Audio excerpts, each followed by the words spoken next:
ဒါကတော့ Walk for Peace ကောင်းစဉ်နဲ့ကမ္ဘာငြိမ်းချမ်းရေးအတွက်လမ်းလျှောက်နေကြတာဖြစ်ပါတယ်။တာလီဆိုပါမင်္ဂလာပါ။ဖေဖော်ဝါရီလ9ရက်2026မှာဆိုရင်တော့ American ပြည်ထောင်စုအတွင်းငြိမ်းချမ်းရေးအတွက်လမ်းလျှောက်နေကြတဲ့ Walk for Peace ငြိမ်းချမ်းရေးခရီးစဉ်ဟာ69ရက်မြောက်နေ့ကိုရောက်ရှိလာပြီဖြစ်ပါတယ်။ဒီခရီးစဉ်ကိုတန်ဃာတော်များက2025ခုနှစ်အောက်တိုဘာလတွင်တက္ကဆက်ပြည်နယ် Fort Worth မှာစတင်ခဲ့ပြီး American နိုင်ငံတလွှားကိုဖြတ်တန်းက Washington DC အထိခရီးဆက်လမ်းလျှောက်လာနေကြတာဖြစ်ပါတယ်။တရက်ကိုမိုင်ပေါင်း18မှ25မိုင်အထိတက်ကြွစွာလမ်းလျှောက်ကြပြီးနှင်းကြမှုအေးရန်ပြင်းထန်မှုများကြားထဲမှာတောင်ဇွဲမလျှော့ပဲငိမ့်ချမ်းအေးတန်တီထန်ကိုအပြည့်အဝဆက်လက်ကင်ဆွဲထားကြပါတယ်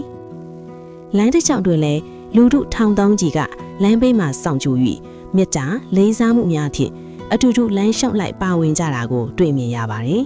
။ဒီအံ့အားသင့်ဖွယ်ခရီးစဉ်ဟာ American နာမည်ကြီးသတင်းဌာနများမှာပါစစ်တိုက်ဖော်ပြလာခဲ့ပြီးကမ္ဘာအနှံ့လူထုရဲ့အာရုံစိုက်မှုကိုရရှိလာနေပါတယ်။ Walk for Peace ဟာလမ်းလျှောက်ခြင်းတစ်ခုသာမဟုတ်ပဲလူသားအလုံးအတွက်ငြိမ်းချမ်းရေးမြစ်တာနဲ့မျှဝေမှုကိုအသက်ဝင်အောင်ပြသနေတဲ့သမိုင်းဝင်ခရီးစဉ်တစ်ခုဖြစ်ပါတယ်။သင်နဲ့သက်တော်အပေါင်းငြိမ်းချမ်းကြပါစေရှင်